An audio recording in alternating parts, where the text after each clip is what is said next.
Hi everyone, my name is Monique. And I'm Naveen from Before You Play. And today we are giving you a sneak peek of a new game coming to Kickstarter called Mint Bid. This one's designed by Ben Chang and published by Poketto. It's a 1 to 6 player auction bidding game. And yes, this game does have a solo mode as well as a 2-player variant that makes that possible, but typically this game would be played at higher player counts. And this game is actually the 5th installment of a series of games that are built in the Mint Works world. Yes. Right? In the Mint world. So the first game was Mint Works, then there was Mint Delivery, Mint Cooperative, and the Mint Control. Mint Control, Yes. which was the most recent one, Right. and now we have Mint Bid. These are all games that are based off of different mechanisms that you would see in bigger board games, but they fit into a small little mint box like this. And so today we're going to show you how to play it. But before we continue, we do want to mention that this is a prototype copy of the game. So final design changes as well as the rules are always subject to change after the Kickstarter. The Kickstarter does go live on January 6th, so we'll put all the details down below whenever we have it. And also, if you can do us a big favor and turn on your Klingon subtitles, just in case we make any rules mistakes or we find out about new information, we can always add it there. And if you like content like this, please consider subscribing.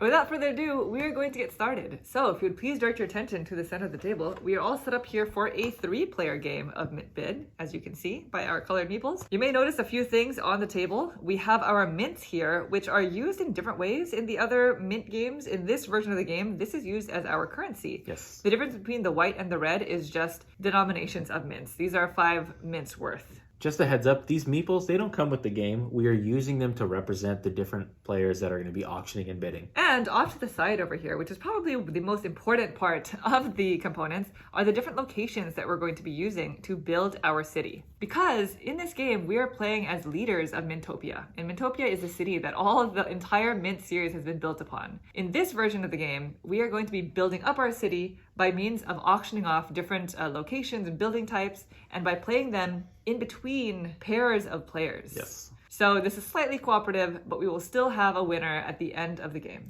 And the whole point of getting to a winner is you want to become the mayor of Mintopia. Yes. That's our goal. To set up the game, the number of location cards that you're actually going to use to set up the deck is going to be dependent on player count. So in a 3-player game, we're going to be using 8 of these cards, and you're going to put them in a deck face down off to the side. And so each round of Mint Bid is kind of divided into 4 separate phases. The very first thing that happens in a round is each player is going to collect their income, and the income is going to be 4 of these mints. So let's just divvy those out now. Sure. The starting player is going to be deemed the auctioneer, and we'll get an auctioneer token. Not this, it's going to be a token that will come with the final product. Yes. And so let's just make Naveen, the yellow player over here, Sure. the auctioneer. Auctioneer. Then the auctioneer is going to lay out a number of location cards equal to the number of players minus 1. So in this case, you're going to lay out 2. 2 cards. And these are going to be the locations that we're going to be bidding on to try to win for our own separate areas. And just so we kind of have an understanding of the anatomy of one of these cards, each card is going to show a number of stars at the bottom, and that is the number of victory points that you earn for having this location in either your left or your right side. Because whenever these locations are won, you must choose to either share it with your opponent on your left or share it with your opponent on your right. Because you're going to be building a shared town in between each player. Exactly, yep. You'll also notice that each of these locations has a die with a certain number of pips on them, and that is going to dictate any kind of bonus income that you get at the end of the round. Lastly, the locations will have a symbol at the top left-hand corner of the card. Both of these locations have the exact same symbol, and these are going to be kind of like an area majority at the very end of the game. Whoever has a majority of each of these types of symbols is going to be able to do a particular action related to that symbol at the end of the game prior to endgame scoring. And so that is pretty much how all of these locations work. After these locations have been laid out, then the auctioneer will start the auction by choosing one of these locations to auction off and by choosing what type of auction to use. You can either do an open auction or a closed auction. In an open auction, this one acts like your typical auction that you see in most board games, where the auctioneer is going to open the bid with 1 mint, and then everybody in subsequent order or turn order gets to choose if they want to stay in and bid higher or if they want to pass. Now the difference in this game is that you can bid as an individual and you can also bid as a partner. Yes. So if Naveen were to start the auction at 1 mint, this green player can now either bid on their own or they can go in with Naveen or with me, the blue player. And so if a partnership forms, each player must contribute at least 1 mint. 1 mint, yep. And whatever the combined mint value is becomes their bid. Exactly. And so you kind of auction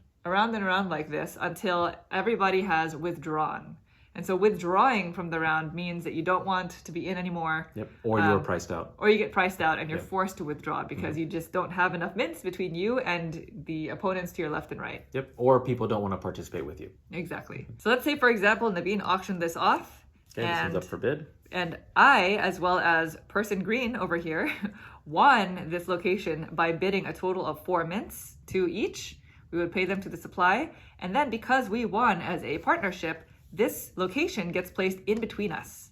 Had I won as an individual, then I would get to choose which side to place it on, either my right or my left. Right. And when these locations are placed, they're going to be placed in 2 rows of locations with locations connecting to each other as they're one, just like this.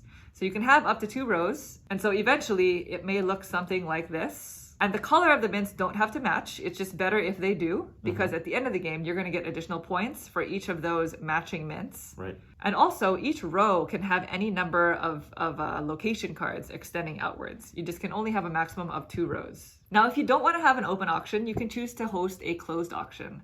And so a closed auction is just what it sounds like. Yep. Everybody puts a set number of mints in their hands secretly. You can even put 0 if you want to, but you still have to play along. And at the count of 3, you reveal your hand, and whoever is the highest bidder wins the location. In this type of auction, it's actually not the individual who wins, it's always the highest winning pair. Exactly. So you would add your mints with your opponents on your left and right, and whoever has the highest winning total is the pair who wins the location. In the case of a tie, the tie would go to the highest individual bidder. And if there is still a tie and the auctioneer is involved, then the auctioneer wins. Right. If the auctioneer is not involved, then the auctioneer gets to choose who wins. That's right.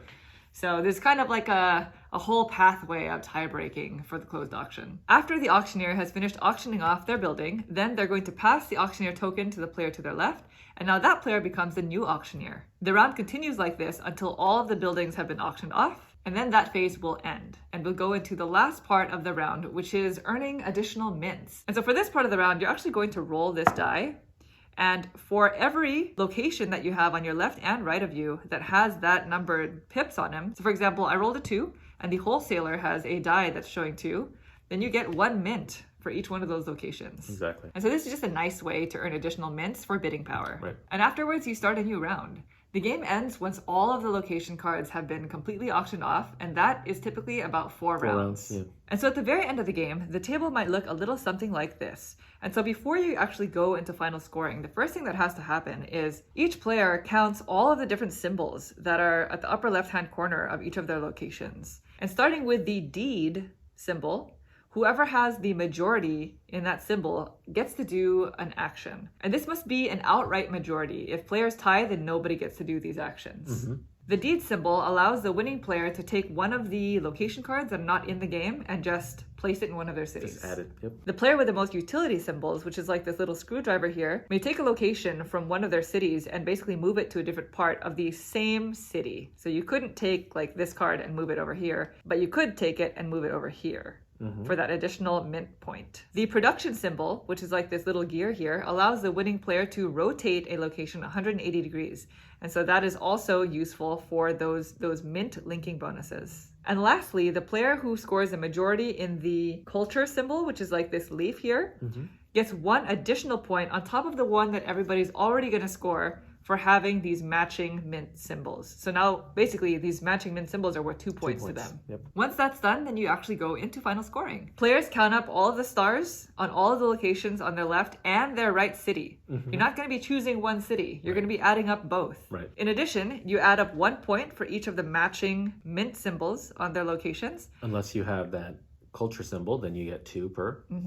And whoever has the most points wins. And that's pretty much the entire game. So there is a lot of auction in this very small tin. Teeny bin. Yeah. So this game is coming to Kickstarter on January 6th. We will include the link down below so you can check them out. We'll also include a link to their website in case you're interested in any of the other games in the series. Thank you all so much for watching the video. I hope you enjoyed it. If you'd like to see more videos like this, please consider subscribing. Thank you. Thanks. Bye.